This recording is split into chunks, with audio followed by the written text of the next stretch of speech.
So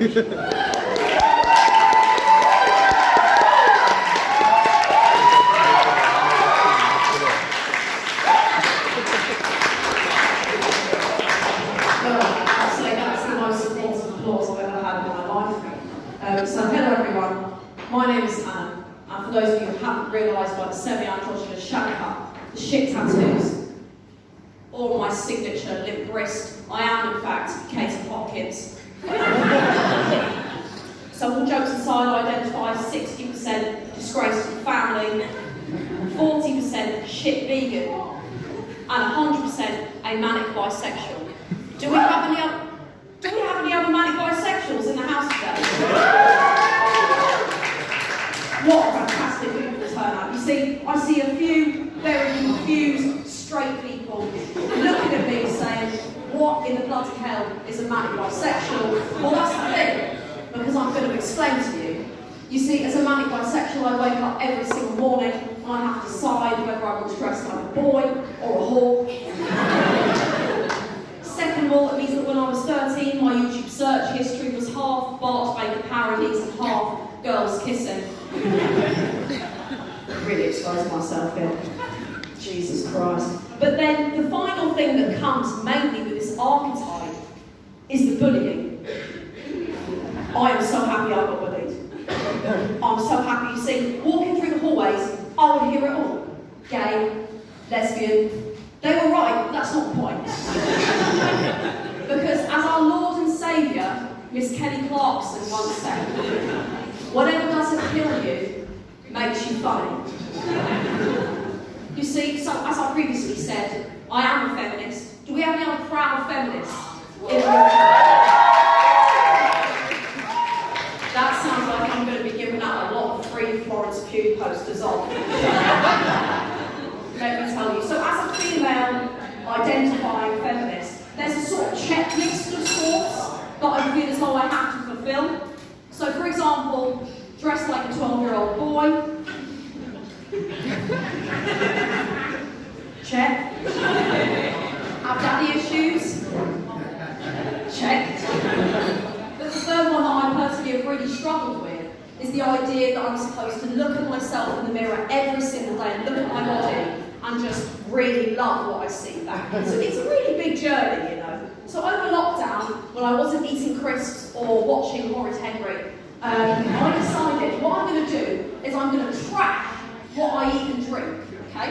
And all was going so well until I had to sort some very specific things, including porridge, yogurt, and semen. Honestly, God knows at this point.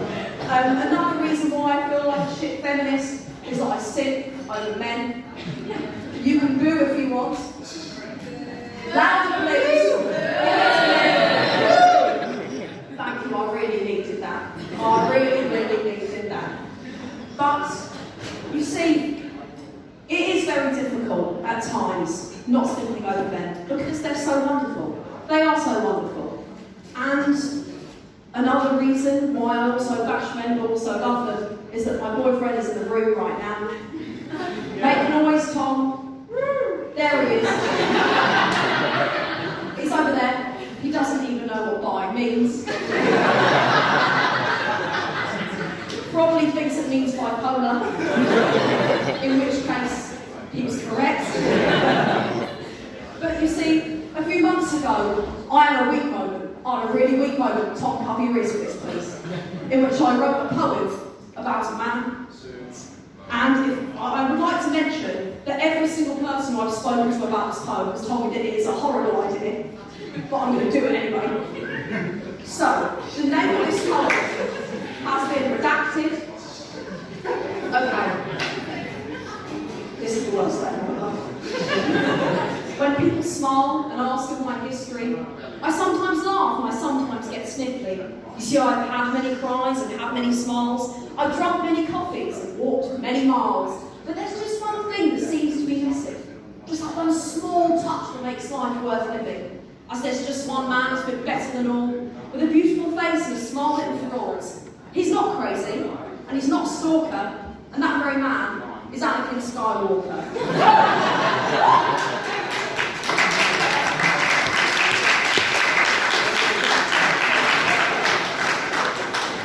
He first walked towards me and gave me the eye.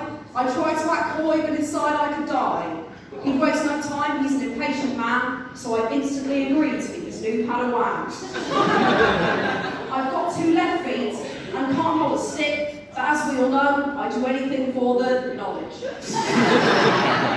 We have a schedule and get it all nailed. At sunrise it's footwork, and at dawn I'd get railed. He'd say that he hates me, and I'd say me too, but at least he'd make me yell like R2-D2. He'd call me a whore and trap me across the face. I'm just glad no one hears you scream in space. He's a troubled man who just needs a saviour. I'd hold him at night beyond my best behaviour. Some men shout and some leave skids, but that's okay, so at least they don't kill kids. Men in this life are crap, and I'm done. I don't give my heart to just anyone. I just wanted men to raise the bar higher. He'd say, hey baby, welcome to my new website. Thanks very much.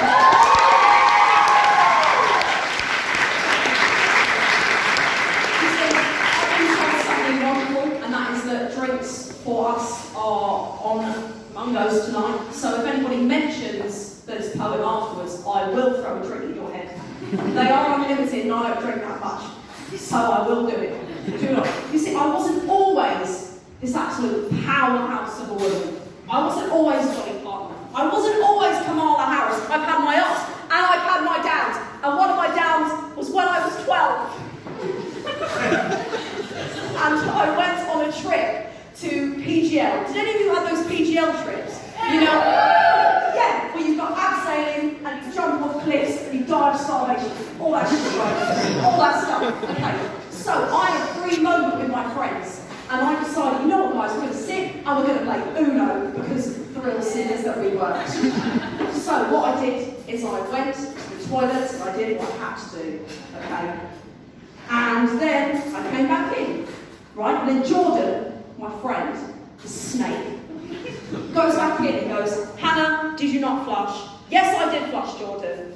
There's clearly an issue here. So then she flushes the second coming of Christ away.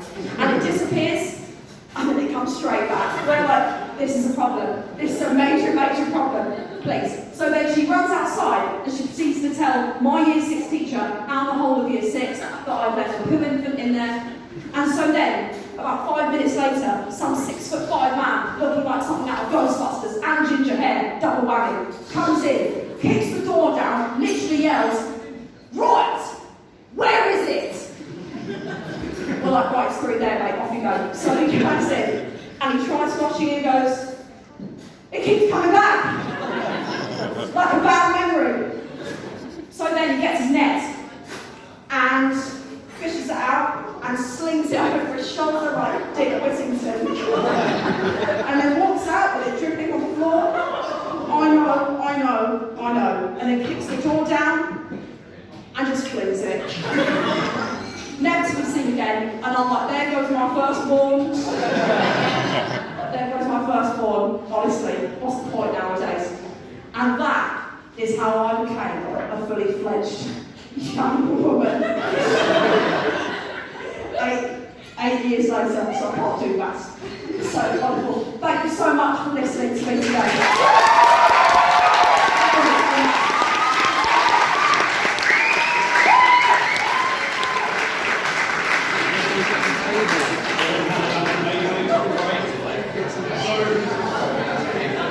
Unfortunately, I've got some sad news and I've got some good news. Alright, which one is it first? Which is the sad news first? Alright, what's the good news first? Okay, good. Because the sad news is, right, last orders and drinks. Alright, because they're not doing alcohol and drinks after 9. But the good news is, right, I found some stand-up comedy. Yeah. Right, there's this new thing, right, I'm sorry if this is a trigger for anyone. There's this new thing that's been making around on Facebook, right? It's called dark humour. Don't know if you've heard of it, right? And I've written down some examples that I found in some Facebook comment sections, right? Get ready, right? according to the comments, right, according to what I've heard, this is funny. Okay, so please bear with me. Right, first joke, right? There's kids in my basement. No? Okay. They're orphans. Okay, not that one. Right, this one might be a bit too far, right? Can I say that? Okay, I'm going to say it, right? I'm so sorry, right? They're asthmatic. Oh, no, okay, that one wasn't too far either. Not too far. I mean, you are, but not because of the joke. It's because, yeah, this is going to shit. But anyway, introducing the treasurer of this society, Daniel Money Lambert.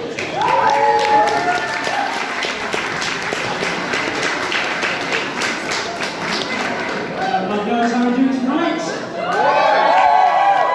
Let's give it up for our compere this evening. Our multitude, he's been absolutely amazing, hasn't he, everyone? So yes, my name is Daniel Lambert, and I actually thought I'd start my set off tonight on quite a serious note.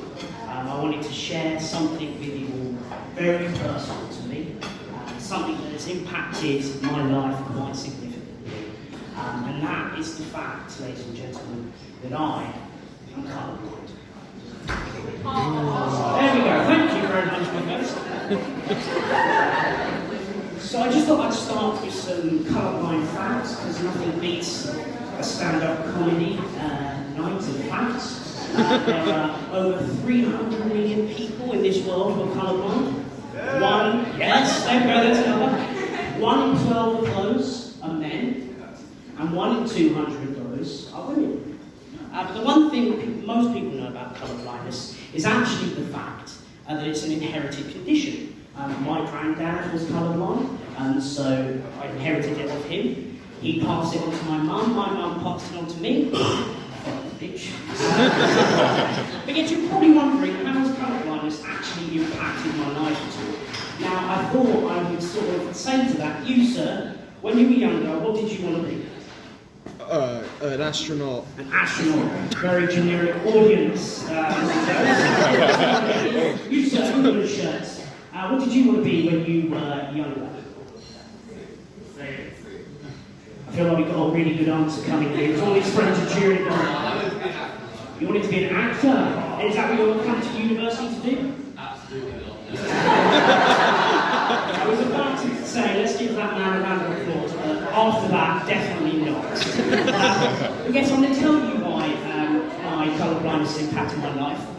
When I was in high school, I had a biology lesson all about colour blindness, and my biology teacher thought it would be a really good idea to boost my self-esteem by putting on a PowerPoint slide all the jobs someone with colour blindness can't do.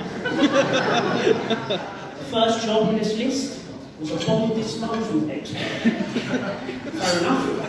I wouldn't want to accidentally kill myself by cutting the green wire when I should have cut the red. Second job on this list was an electrician.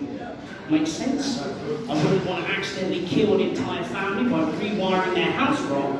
But the third job on that list, which you can probably sort of guess by now, was a traffic light bulb changer. And the funny thing about this was, I actually wanted to be a traffic light bulb changer. So right in that moment, all my dreams crushed. Right? I was obsessed with traffic lights, I was obsessed with traffic light bulbs, I was absolutely crushed. Marcos, absolutely crushed. But the thing is, that's my brain right now, lovely. No, but the thing is, I really think that my biology teacher had it in for me, really. Because if you compare traffic light bulb changer to the other two jobs on that list, it's a bit of a weird fucking choice, isn't it? Bomb disposal expert, electrician, traffic light bulb changer. I love that. But there are loads of misconceptions about colour blindness. The first one is that people who are colourblind can't actually see colour. Well, it's wrong. I can see colour. And the thing was, I always get asked this when I tell people I'm colourblind. This happened to me twice recently. Firstly, by my boss, and I said to him, "Yes, I'm colourblind." He turned around and said, "Do you see colour?" Second was my fiance's dad. I was talking about my colourblindness with him, so he turns around, "Do you see colour?" And I have to be honest to you, ladies and gentlemen, this did really piss me off. Right, really made me fucking angry. But bear in mind, one of these guys could sack me, and the other would hate me for the rest of my life. I thought I'd better not do anything about it. But my boss is actually here tonight, ladies and gentlemen. Give him a cheer, he's right here.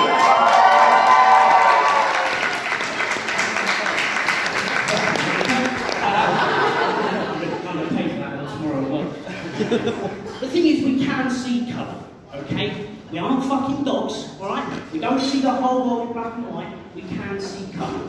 Colour blindness is all about the misconceptions, not misconceptions, being able to identify and distinguish between colours, alright? And I did a little bit of research on colour blindness tonight, just so I thought I could help you non-colourblind people out, apart from him. And I went to the source of all knowledge, ladies and gentlemen, Wikipedia. And this is what Wikipedia had to say. Colour blindness can impair tasks such as picking ripened fruit, choosing clothing, and reading traffic lights. Can you believe that, ladies and gentlemen? They've really got in for me, haven't they? So yes, but take this jumper, for example, right? Okay? So you, sir, just out of interest, what colour is this jumper to you? Red. Actually, I probably shouldn't trust you, bear in mind the statistics we said earlier. I'll probably ask a woman. So you, miss, what colour is this jumper? Red. Red. Oh, right. Okay, sorry. So yes, I find it really hard to distinguish colours, right? This jumper to me looks green, right? So it's all about distinguishing between green and, sorry, what was it you said it was? Red. You sure? You sure it's not green? No. Okay, right. So I can't distinguish between this red jumper, but I can see it, okay? It's a nice green colour. The second misconception, ladies and gentlemen, is that people who are colourblind don't actually have any problems, right? Well, I can tell you for a fact that is bollocks, right? I've already told you all the jobs I can't fucking do, right? The second thing is that it really messes with other things.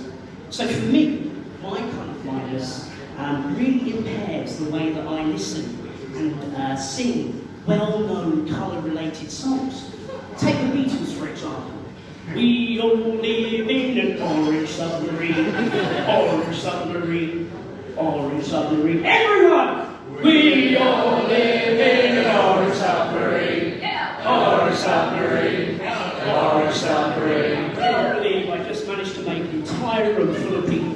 It's not just the Beatles, it's also other people, like Prince, for example. Blue rain, UB40, green, green wine. And of course, AC/DC, back in black, I hit the sack. My black's a shade.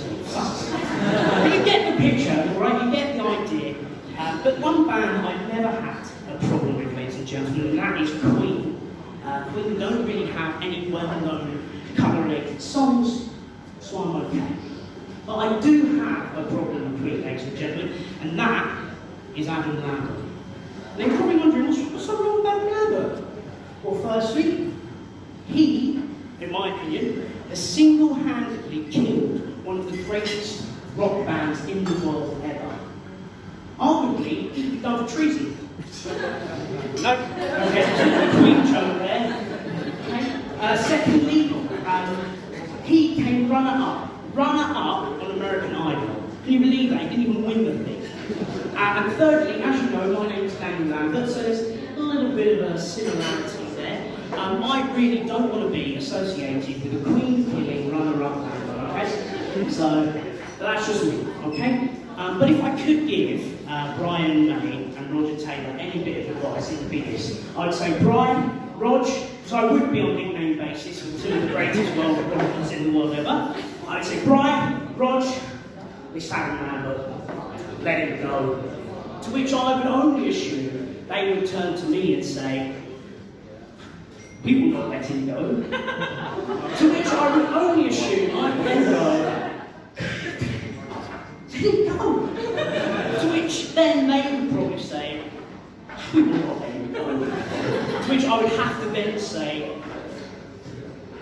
come on, let him go. To which I would only assume they would say, we will never let him go. Kind of getting the juice now, are we? So then I would say, let him go. To which I only assume they would say, we will never, never let him go. To which I would say one more time, let him go. To which I assume they would say, no, no, no, no, no, no, no. To which I would say, oh, Mamma Mia, Mamma Mia, Mamma Mia, let him go. I've been Daniel Lambert, thank you very much.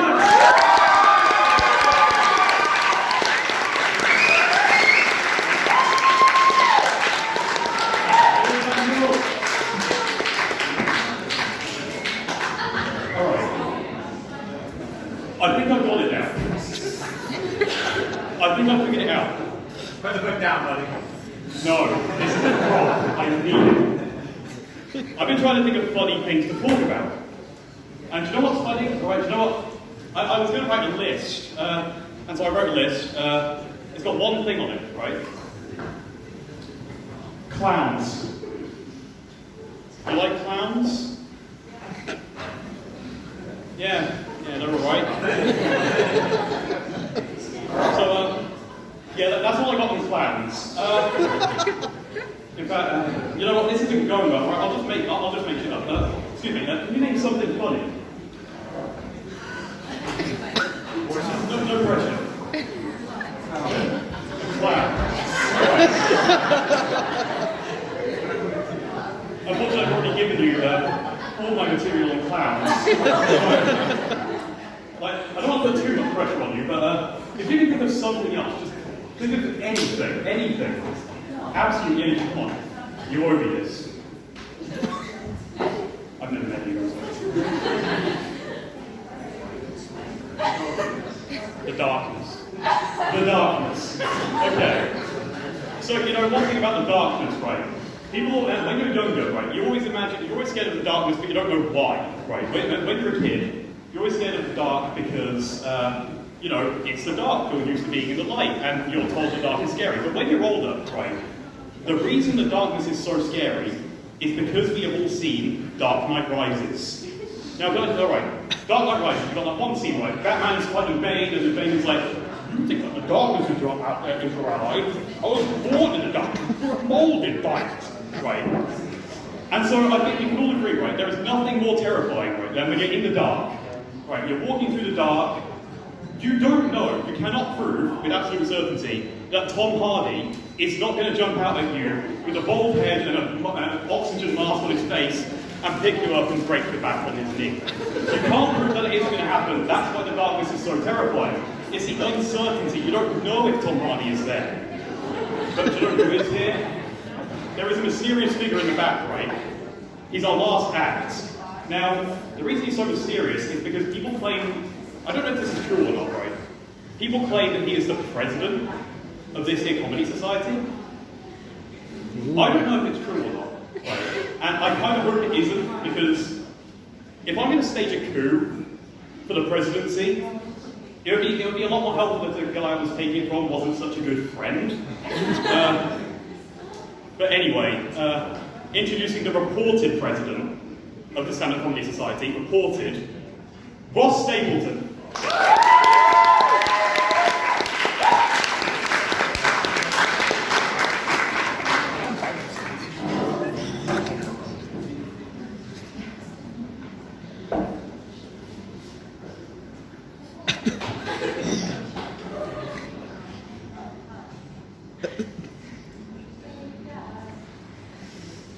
Do you ever miss Gary Barlow on X Factor?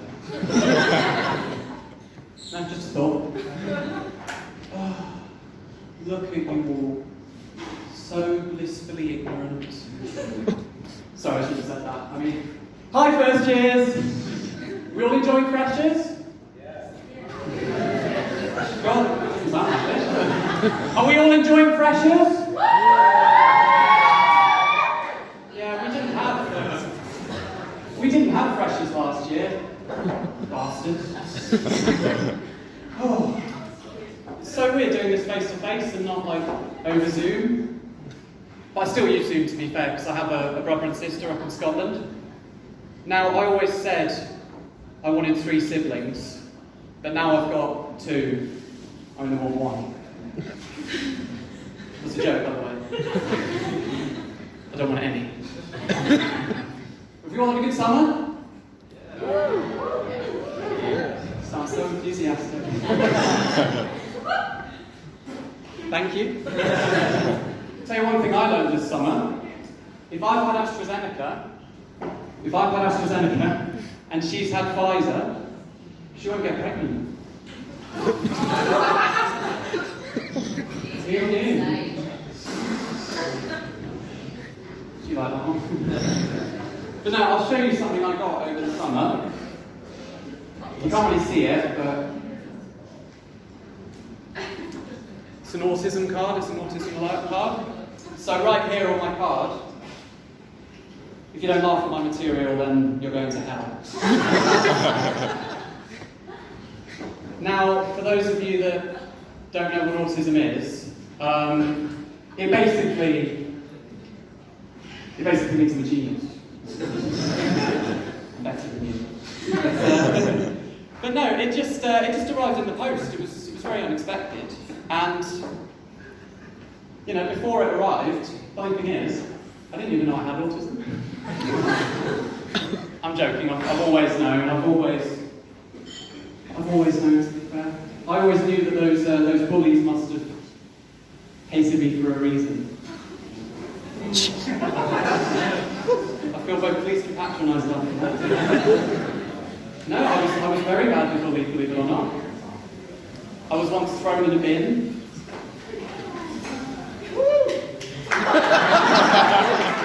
It's a no. But that was a very, very challenging first year at university. But Niall, who you've met, and Dan as well, they said they only did it out of professional jealousy. Because they're not president, so... To be fair, I tease Niall quite a bit because he likes horror films. And I always tell him it's nothing personal. It's only because I have no respect for the genre. And Dan Lambert, I always say, he's my second favourite Lambert. It's not true though. He's my third favourite. But it is strange to finally get, recognised as an autistic at the age of 21. It is quite strange. But I got a card for having autism. But you don't get a card for not having autism, do you? Until now. Non-autistic cards. Brackets muggle cards. Muggles. I'll just read them to you. So these are the signs to look out for in non-autistic, muggle people. Makes eye contact. Shows too much emotion. Too much empathy. No need for benefits. More likely to be employed. Weirdly doesn't mind small talk. Doesn't make people feel awkward about disability on purpose during a gig. Parents are still together. Doesn't overreact to small situations. My mum wrote that one. Doesn't steal your parking space outside a supermarket. And aren't doing joint honours and on the stand-up committee. You have to be a muggle in this society, I'm afraid. I think I'm autistic. You can join that society then. No muggles allowed. There's still a few left, I'll give them to you. I may or may not know them. But what else did I do this summer? So,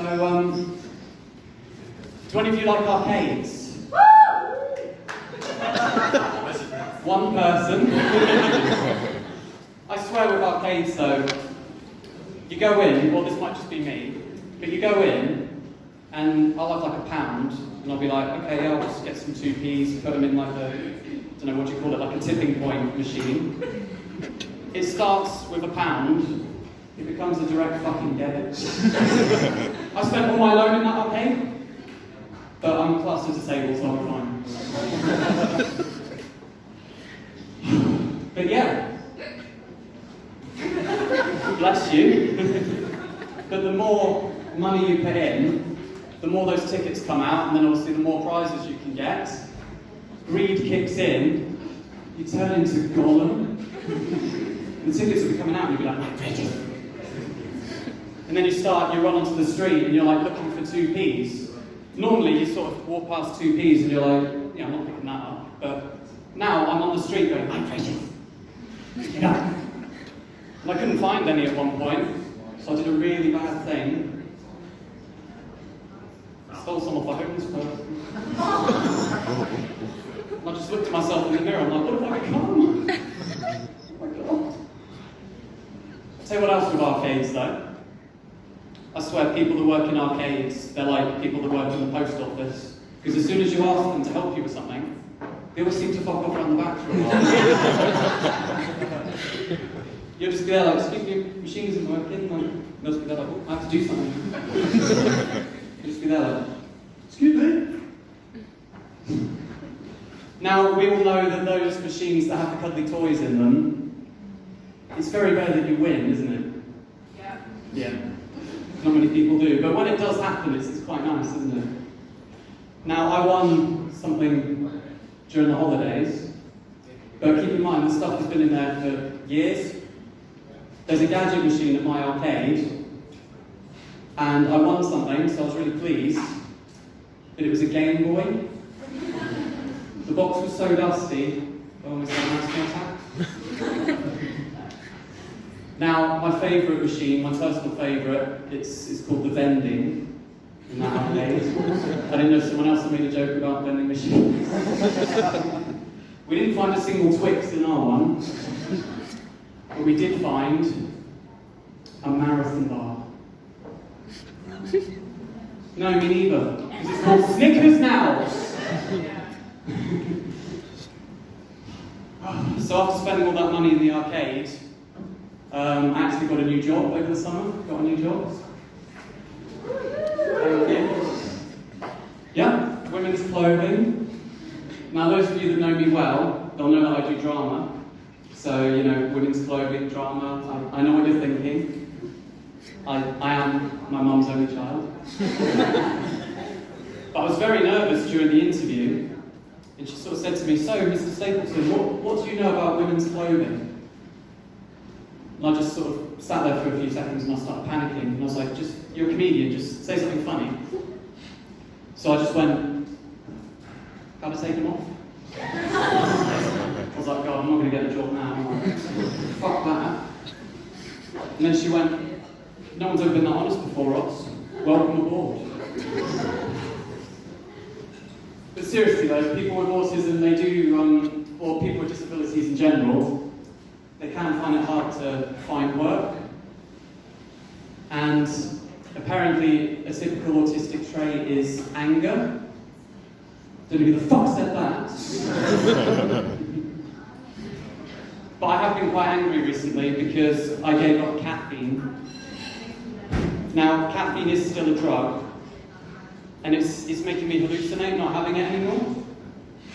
So I'll be walking through Canterbury High Street, and I'll always see the same guy in an alleyway, and he'll come up to me and he'll be like, psst, jump on espresso. And I'm like, shit, I didn't know George Clooney still needed the money. And I'll just be there, like, desperate, like, you got any coffee beans, mate? You got any coffee beans? And then I'll realise I'm hallucinating, and he's just like some guy that works in Costa.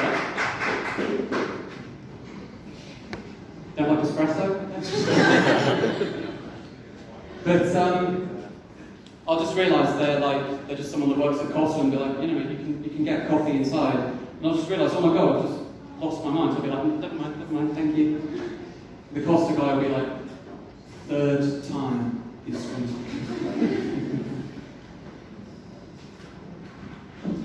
I'll tell you what else makes me angry. Tell me if this would annoy you. The customer service at banks. No? None of you go to banks? Not the worst. Pardon? It's not the worst. You can definitely get worse customer service. See, we have some people who work in banks here. But keep in mind, right, I won't name my bank for legal reasons, but their slogan is helpful banking, when it should be unhelpful fucking apps. Track and trace was more effective. So I'll go into the bank and, you know, I'll, because I'm a student, I'll be discreet and I'll just be like, can I put in £3.50 please? And she always says the same thing. She's like, oh, have you downloaded our app? And I'm like, yeah, no, I do have the app. And she's like, well, why don't you use the app to put the money in? And I'm like, yeah, I do use the app, but I can't put coins through a phone. I'm a fucking magician. Sorry about the language, I'm off capping, sorry. She'll be like, so I'm going to ask you to watch your tone. I'll have to remind you of that on our app. I'm like, can I do anything in branch? She's like, I'll tell you what I can do, I can help you download the app. And I thought, why is she promoting the app? I was like, but surely if everyone's using the app, you'll be out of a job. So you're promoting the very thing that's going to make you unemployed. And she was like, so I'm afraid I can't answer that question. Have you looked at our app? And I just got so annoyed, I was like, right, hang on, there is something I can do on the app, hang on. It just reminded me I can do this. She was like, so what have you done on the app? And I just went, switch banks.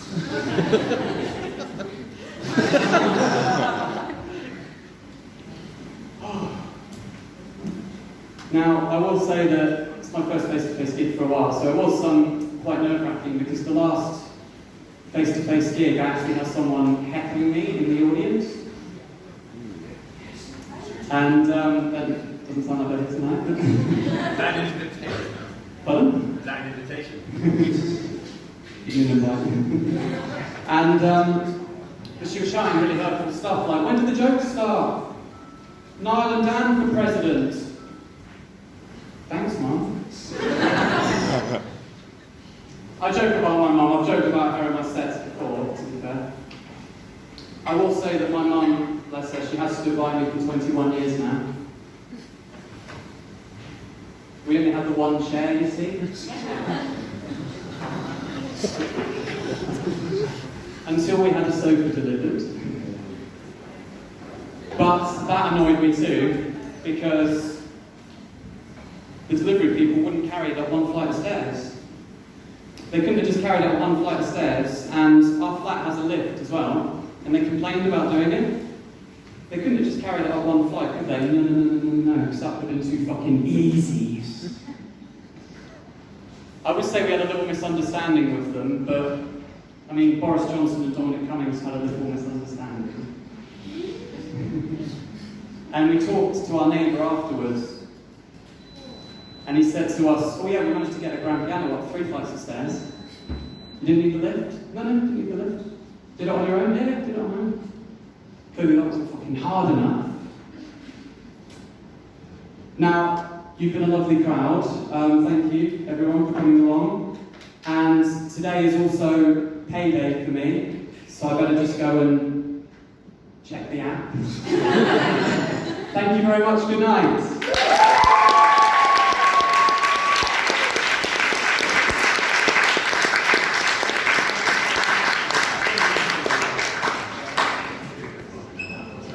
Well done, Mr. President.